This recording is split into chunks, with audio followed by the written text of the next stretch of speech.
Olá, queridos. Espero que todos estejam bem. Como estão os estudos? Hoje iremos, de uma maneira geral, conhecer o movimento literário modernismo no Brasil. Afinal de contas, o que é mesmo o modernismo? Trata-se de um movimento que começou em 1922 e foi determinante para a constituição da arte brasileira como um todo, em que vários jovens artistas decidiram romper com os padrões estéticos europeus e criar um conceito genuinamente nosso, um conceito genuinamente brasileiro. Agora vamos entender melhor o contexto em que ele surgiu no Brasil? Bem, como eu disse, em 1922 começava o modernismo em nossas terras. Só que, para ser mais específica, ele surgiu oficialmente na Semana de Arte Moderna, inspirado nas vanguardas culturais europeias que, inclusive, já estudamos em sala. Lembram delas?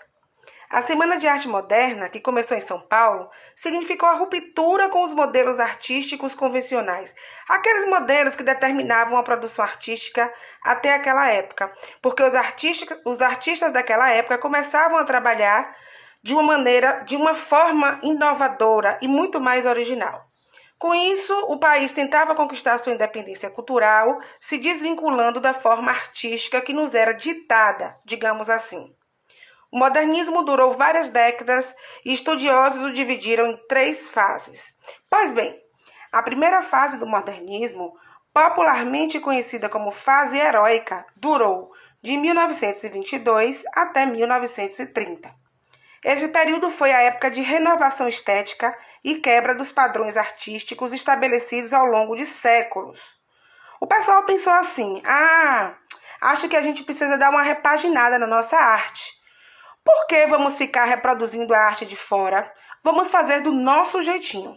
Com isso, os cientistas começaram a defender uma maior liberdade formal e passaram, assim, a valorizar as temáticas cotidianas. Esta fase, a primeira fase do modernismo, foi cheia de novidades. Surgiram manifestos modernistas como o Movimento da Poesia Pau-Brasil e o Manifesto Antropófago, para apresentar ao nosso país este novo estilo de arte. E se te perguntarem quais foram os principais autores dessa fase, nem pense 2 vezes, pode falar. Mário de Andrade, Oswald de Andrade e Manuel Bandeira. Por último, e não menos importante, temos também a revista Claxon, que se destacou por trazer mensalmente todas as informações sobre essa nova onda artística que chegava com tudo no Brasil. Bem, a segunda fase do movimento modernista aconteceu em 1930, entre 1930 e 1945. Nesse período, todos os princípios elaborados na primeira fase já estavam consolidados nesse novo molde, nessa nova forma de arte aqui no Brasil. Vamos analisar o contexto histórico em que a segunda fase aconteceu? Vamos lá? Bem, 1930 até 1945. Esse período te lembra alguma coisa? Olha lá, hein? Eu sei que você prestou atenção nas aulas de história. O seu professor de história ficar sabendo que você não lembra.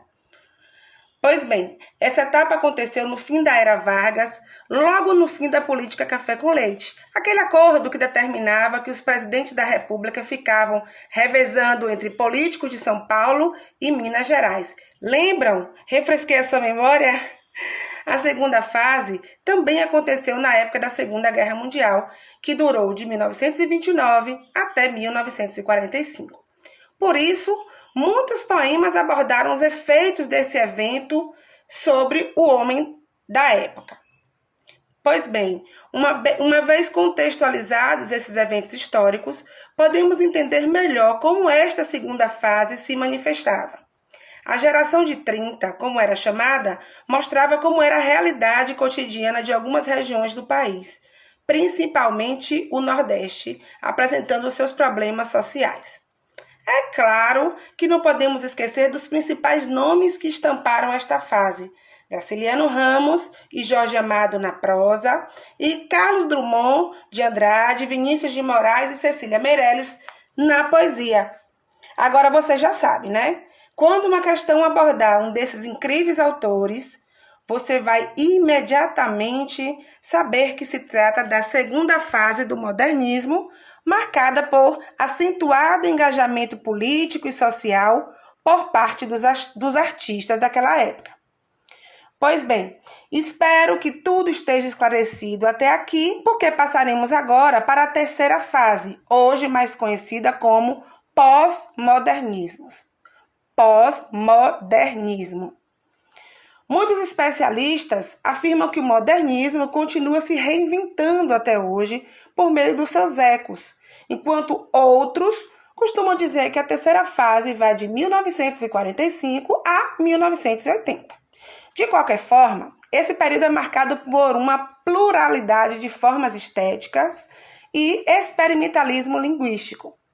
Nessa época, estava acontecendo muita coisa importante. Vejam bem, era o fim do Estado Novo e da Segunda Guerra que emendava no início da Guerra Fria.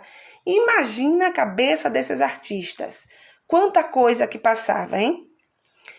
No campo da poesia, a geração de 45, como alguns poetas ficaram conhecidos aqui na terceira fase, tentou resgatar um traço mais formalista em seus versos, mas logo foram ofuscados pela poesia substantivada de João Cabral de Melo Neto.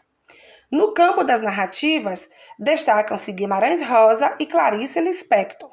Por meio de suas prosas poéticas, Guimarães Rosa tematizou o sertão mundo, e Clarice Lispector mergulhou profundamente na subjetividade do ser. Bem, pessoal, por hoje é só. Espero que vocês tenham gostado e até a próxima. Beijo!